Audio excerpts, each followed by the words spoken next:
Good morning and thanks for joining us. I'm Scott Daniels, filling in for Brian Loftus. It's a big week regarding sex ed in the school district. Last night, parents, teachers, and sexual health experts spoke to the Clark County School District Board at a meeting that lasted more than 6 hours. The board says they are not coming to a decision just yet, meaning no changes will be made to the state's opt-in policy. Now, that policy would require a parent's consent before their kid can participate in sex ed. We would continue to support an opt-in position with the legislature. We could also move to a completely opt-out, which doesn't seem to be highly supported by some members of the community. But there are other ways to look at it, and that includes, would there be a possibility of having two curriculums that could be opted into or opted out of? While this debate is put on hold for now, CCSD says the board did pass two other measures on the agenda last night to add to the current opt-in policy. Fifth grade health education will now deal with a number of issues, including cyberbullying and sexting. 3 schools in the Clark County School District have been declared some of the best in the country. Sig Rogitz Middle School in Las Vegas and Glenn Taylor Elementary, as well as Sue Morrow Elementary, both in Henderson, have been named National Blue Ribbon Schools. These schools all stand out for their progress in closing achievement gaps among different groups of students. A total of 335 schools across the nation receive those awards. Great job, guys. So the Rat Pack is here to stay. Frank Sinatra, Dean Martin, and now Sammy Davis Jr. are all back together again.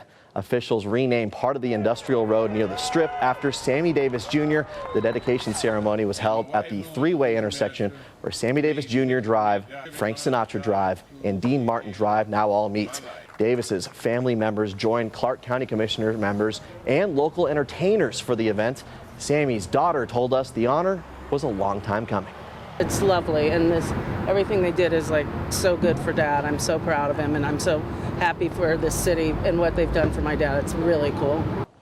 Commissioner Chris June Kiliani called it fitting to honor the trio of Rat Pack members. They helped put Las Vegas on the map back in the 1960s. Well, the debate over how to manage the federal public land in Nevada is heating up once again. Yesterday, Lieutenant Governor Mark Hutchinson and the Nevada Association of Counties hosted a conference right here in Las Vegas.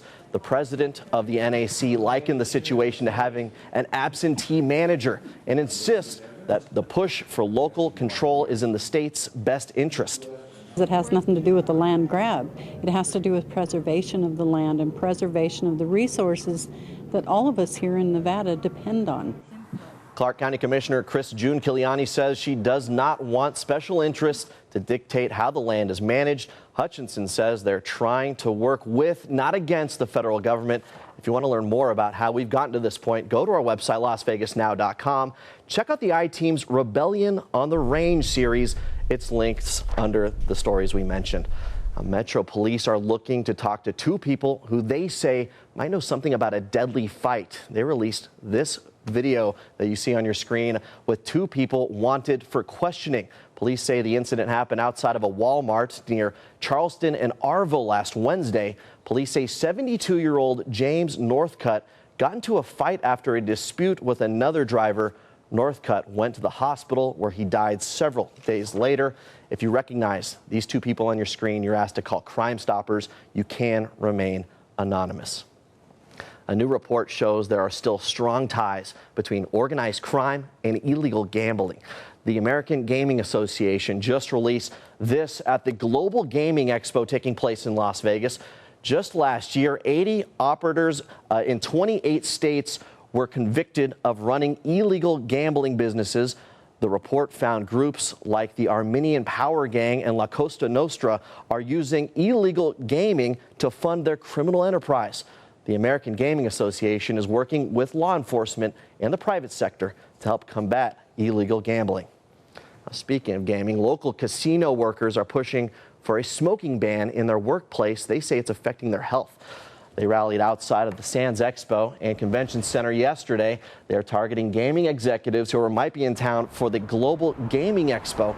Ralliers are trying to get them to ban smoking outright, saying it's dangerous to work inside and breathe that secondhand smoke. Our coworkers are dying from secondhand smoke. I have 100 coworkers of mine at one property that have had cancer. Over 50 have died. But experts say a ban could hurt revenue. Casinos in other states and cities have banned smoking, seen a decrease in gaming revenue. Experts say that could make Nevada state leaders think twice before approving a smoking ban. And we're so close from getting a hockey team in Las Vegas. Team owner Bill Foley made his final pitch to the league last night in New York City. Leaders from Quebec, the other potential city that could be awarded a team, also made their final pitch. 8 News Now's Chris Matthews caught up with Foley on the phone last night. Do you get a real gut feeling that the NHL wants to be in Las Vegas? Oh, I believe the NHL definitely wants to be in Las Vegas. We talked about that a bit today, and we were just talking about what the kind of city Las Vegas is. It's 2.2 million local residents, but it's 41 million visitors. And so the exposure for any professional sports team is huge. There's hope. The NHL's Board of Governors will meet in December, which is when Foley expects the decision to be made. Staying in sports, the UNLV Rebels take on their biggest rivalry of the season this weekend. That's when they head up north to Reno to take on the Wolfpack. The mayors of Las Vegas and Reno are doing what our city does best, wagering on the game. They agreed that whoever loses has to wear the opponent's jerseys. During a city council meeting, UNLV and UNR are also duking it out for the Fremont Cannon. Go Rebels. A new exhibit is open now at the Shark Reef Aquarium at Mandalay Bay. This is so cool. Take a look at your screen. It's called Sea Monsters Revealed, and will give guests a look at preserved sea animals like an 18-foot whale shark and a 15-foot mako shark. You can also check out 150 other smaller animals. The exhibit opens to the public tomorrow and runs until October. So a woman executed for murder, even though police say she did not kill her husband. The sentence the man who committed the crime is serving. And then a dangerous intersection right by US 95 is driving you crazy, but you want change. The city's not budging. Demetria found out why and what's driving you crazy coming up. And then a popular social media site could be lifting the limits. How Twitter could change how you share content. Stick around.